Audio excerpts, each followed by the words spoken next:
साथियों नमस्कार। साथियों आज की इस वीडियो में हम समझेंगे सरकार सरकारी खजानों से पैसा कैसे निकालती है। सरकारी खजाने का कहने का मतलब है संचित निधि से पैसा किस तरह से आहरित करती है, क्या क्या कानूनी प्रावधान पूरा करना होता है तब सरकार सरकारी खजाने से पैसा निकालने के लिए अधिकृत होता है।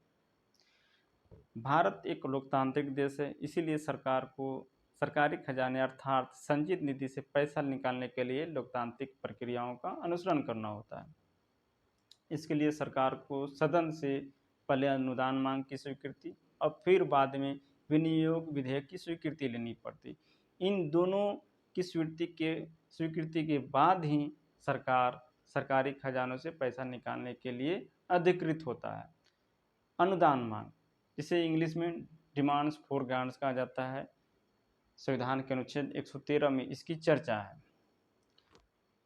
जितने भी मंत्रालय, विभाग या संस्थान हुए वो सभी अपने एक वित्त वर्ष के लिए अपनी नीति योजनाओं कार्यक्रम को संचालित करने के लिए, कार्यान्वित करने के लिए धन की डिमांड करता है वित्त मंत्रालय से, उसी को अनुदान मांग कहा जाता है। अनुदान मांग दो तरह का होता है, एक भारित व्यय और एक गैर भारित व्यय। भारित व्यय जिसे इंग्लिश में चार्ज आइटम्स कहा जाता है, राष्ट्रपति, उपराष्ट्रपति, सभापति, लोकसभा अध्यक्ष, उपाध्यक्ष, कैग प्रमुख, मुख्य चुनाव आयुक्त, मुख्य न्यायाधीश एवं अन्य न्यायाधीश के वेतन व भत्ते के साथ साथ वैसे ऋण जिसे भारत सरकार को अदा करना है, इस तरह का खर्च भारित व्यय में आता है। भारित व्यय सदन में चर्चा हो सकता है, लेकिन मतदान की प्रक्रिया से इसे स्वतंत्र रखा गया है। मतदान की प्रक्रिया इसमें नहीं होता है। भारित व्यय के खर्च से कोई विकास का काम नहीं होता है, कोई जन कल्याण का कार्य नहीं होता है। दूसरा जो अनुदान मांग होता है, जिसे गैर भारित व्यय कहा जाता है, इसे इंग्लिश में नॉन चार्ज आइटम्स बोलते हैं। इसमें सरकार के मंत्रालय, विभाग और संस्थान अपने एक वित्त वर्ष के दौरान अपने नीति योजनाओं कार्यक्रम को संचालित व क्रियान्वित करने के लिए जो खर्च आते हैं, उन सभी खर्चों को गैर भारित व्यय में शामिल किया गया है। देखिए, गैर भारित व्यय भी दो तरह का होता है, एक राजस्व और एक पूंजी व्यय। हम राजस्व और पूंजी व्यय पर चर्चा न करके सीधे समझे कि इसे जो गैर भारित व्यय है, नॉन चार्ज आइटम है, उसे सदन से कैसे पारित किया जाता है। तो सदन जो वित्त मंत्रालय है, वित्त मंत्रालय ये जितने भी अनुदान मांगों के प्रस्ताव आते हैं, चाहे भारित व्यय या गैर भारित व्यय, उसे लोकसभा अध्यक्ष के पटल पर आता है। अभी इसके पहले राष्ट्रपति की मंजूरी लेनी पड़ती है, तब जाके वो सदन के पटल पर रखा जाता है। तो इन जो भी अनुदान मांगों की जो प्रस्ताव आए, चाहे भारित व्यय या गैर भारित व्यय, सभी को रखा गया लोकसभा के पटल पर। जो गैर भारित का जो सदन में जो पारित करने की प्रक्रिया है, क्योंकि इसकी प्रक्रिया यह है कि जितने भी मंत्रालय के जो अनुदान मांगों की जो प्रस्ताव आए, उस सभी प्रस्ताव पर चर्चा हुआ, एक एक करके निर्धारित समय में एक एक करके सभी उन प्रस्तावों पर चर्चा हुआ, फिर मतदान की प्रक्रिया हुआ और उसे पारित किया गया। चर्चा के दौरान ही एक प्रावधान है कटौती प्रस्ताव का। यदि किसी सदस्य या विपक्षी सदस्य को यह लगे कि इस विभाग या इस मंत्रालय के जो अनुदान मांग का जो प्रस्ताव आया है, इसमें बहुत ज़्यादा पैसे का मिसयूज है, उसे ऐसा लगे, वह मित व्ययता संबंधी कुछ सुझाव देना चाहती है, तो कटौती प्रस्ताव की शक्ति का उपयोग करके वह सदन में इस बात को रख सकता है। कटौती प्रस्ताव पर फिर मतदान होता है। चूँकि मतदान जो होता है वो ध्वनि मत के रूप में होता है। लोकसभा अध्यक्ष अन्य सदस्यों से, अपने मतलब सांसद सदस्यों से यह प्रस्ताव रखता है कि कितने लोग पक्ष में हैं, कितने लोग पक्ष में हैं, पक्ष वाले हाँ कहें, विपक्ष वाले ना कहें, तो ध्वनि मत से यह मतदान की प्रक्रिया होती है। कटौती प्रस्ताव जो है सो अस्वीकृत ही होता है। कटौती प्रस्ताव को स्वीकृत कर लेने का मतलब यह हुआ कि सरकार सदन से विश्वास खो चुका है, तो कटौती प्रस्ताव अस्वीकृत ही हो जाता है।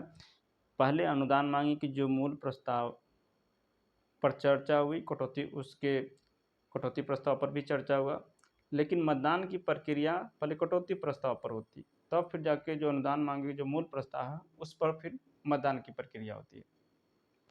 मतदान की प्रक्रिया वैसे ही थी, ध्वनि मत से होती। फिर अन्य जितने भी मंत्रालयों के जो प्रस्ताव है सभी का इसी तरह से सभी इसी प्रक्रियाओं से सभी को गुजरना होता है, सभी में इसी तरह की प्रक्रियाएं किया जाता है। यदि समय चूँकि एक जब बजट सत्र चल रहा होता है तो ये जो अनुदान मांगों का जो प्रस्ताव होता है, एक समय निर्धारित कर लिया जाता है कि हमें इस दिन अनुदान मांगों को स्वीकृत कर लेना और इस दिन विनियोग विधेयक को स्वीकृत कर ले देना है। और सभी मंत्रालयों को चूँकि एक निर्धारित समय दिया हुआ रहता है, लेकिन उस निर्धारित समय में यदि लोकसभा अध्यक्ष को लगे कि यह अन्य अनुदान मांगों पर चर्चा या मतदान संभव नहीं है, तो लोकसभा अध्यक्ष क्या है, बुलेटिन का सहारा लेती है। मतलब कि जो भी अन्य शेष अनुदान मांगों का जो प्रस्ताव है उनको एक साथ में बिना चर्चा के मतदान की प्रक्रिया से पारित कर देना। यहाँ पर जो भी शेष अनुदान मांगों का जो प्रस्ताव की जो राशियाँ हैं उस सभी राशियों की जानकारी देते हुए लोकसभा अध्यक्ष मतदान की प्रक्रिया को संपादित करता है। तो यहाँ तक जो है अनुदान मांगों को स्वीकृत किया गया, अर्थात सरकार को जो भी प्रपोजल आए, अनुदान मांगों के जो भी प्रपोजल आए, खर्च के जो भी प्रपोजल आए, सदन से सरकार ने स्वीकृति ले लिया। अब जो अगली प्रक्रिया जो है, जो विनियोग विधेयक की प्रक्रिया होती है, जिसे कि एप्रोप्रिएशन बिल कहा जाता है और संविधान के अनुच्छेद 114 में इसकी चर्चा है। एप्रोप्रिएशन बिल में होता क्या है कि जितने भी अनुदान मांगे का जो प्रस्ताव आता है, चाहे भारत गैर भारत में जो भी आए, उस सभी को विनियोग विधेयक में शामिल करते हुए एक विनियोग विधेयक तैयार होता है और फिर सदन में लोकसभा में इसकी चर्चा होता है। लोकसभा में चर्चा के दौरान ऐसा नहीं है कि फिर से सभी मंत्रालयों को फिर से अनुदान मांगों की चर्चा हो, नहीं। कुछ ऐसा लगे कि कुछ छूट गए हैं, इस पर चर्चा होनी चाहिए, किसी सदस्य को लगे तो वह लोकसभा अध्यक्ष को नोटिस दे, लोकसभा अध्यक्ष को लगेगा कि हाँ इस पर चर्चा छूट गया, होनी चाहिए, तो वहाँ पर चर्चा होती है, व्यापक चर्चा होती है विनियोग विधेयक की, और फिर विनियोग विधेयक को भी ध्वनि मत से पारित कर दिया जाता है। इसके बाद फिर विनियोग विधेयक को लोकसभा अध्यक्ष धन विधेयक के रूप में सर्टिफाइड करते हुए इसे राज्यसभा को चर्चा के लिए भेजता है। राज्यसभा को यहाँ पर ज़्यादा कुछ अधिकार नहीं है, वह सिर्फ इस विनियोग विधेयक में जो भी अनुदान मांगे हैं उस पर चर्चा करता है और अधिकतम 14 दिन तक वो विनियोग विधेयक को रोक कर रख सकता है। और यदि राज्यसभा को कुछ सुझाव यदि देना हो तो वह 14 दिन के भीतर वो लोकसभा को वापस कर देता है।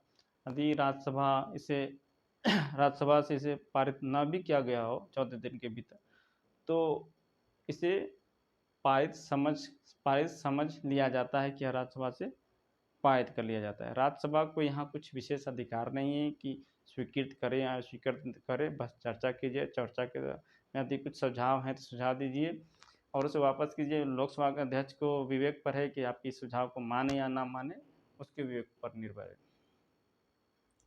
तो फिर वो फाइनली लोकसभा अध्यक्ष के पास वो विनियोग विधेयक आता है, फिर वो हाथ से वो राष्ट्रपति को चला जाता है और इस तरह से अनुदान मांग, इस तरह से वो जो है सो सरकारी खजानों से पैसा निकालने की पूरी प्रक्रिया को किया जाता है। तो मुझे आशा है कि आपको यह वीडियो पसंद आया होगा कि सरकारी खजाने से सरकार पैसा किस तरह से निकालती है। मुख्य पॉइंट को याद रखिए, इसमें अनुदान मांग है, विनियोग विधेयक है। अनुदान मांग को डिमांड्स फॉर ग्रांट्स कहा जाता है इंग्लिश में। 2 तरह के अनुदान मांग है, एक भारत व्यय, गैर भारत व्यय। गैर भारित व्यय भी दो तरह का है, राजस्व और पूंजी। अनुदान मांगों की स्वीकृति के बाद फिर सरकार को विनियोग विधेयक की स्वीकृति लेनी पड़ती है। विनियोग विधेयक आर्टिकल 114 में इसकी चर्चा है। और विनियोग विधेयक एक धन विधेयक है, याद रखिएगा। विनियोग विधेयक जो है धन विधेयक है, और विनियोग विधेयक को धन विधेयक के रूप में सर्टिफाइड कौन करता है? लोकसभा अध्यक्ष करता है। ये 3-4 जो मुख्य जो हम फैक्ट है उसको याद रखिए। किस अनुच्छेद में है? विनियोग विधेयक को धन विधेयक का मान्यता कौन देता है? लोकसभा अध्यक्ष। संचित निधि से पैसा निकालने के लिए सरकार को अनुमति किस विधेयक से प्राप्त होती है? विनियोग विधेयक। तो इस तरह के कुछ 2-4 फैक्ट हैं। अनुदान मांग भी 2 तरह का होता है, जो गैर भारित व्यय है वो भी 2 तरह का होता है, राजस्व और व्यय। तो ये कुछ पॉइंट्स हैं जिसको हमेशा याद रखना चाहिए। तो आज की इस वीडियो में इतना ही। आशा है आपको यह वीडियो समझ में आया होगा। कम से कम इस वीडियो को 1-2 बार ज़रूर देखें। यदि कुछ पॉइंट ना समझ में आया है तो हमें कमेंट्स में ज़रूर लिखें। हम आपके कमेंट्स को जो उसमें जो सवाल होंगे उस सवाल का उत्तर देने की ज़रूर कोशिश करेंगे। तो आज की इस वीडियो में इतना ही। नमस्कार।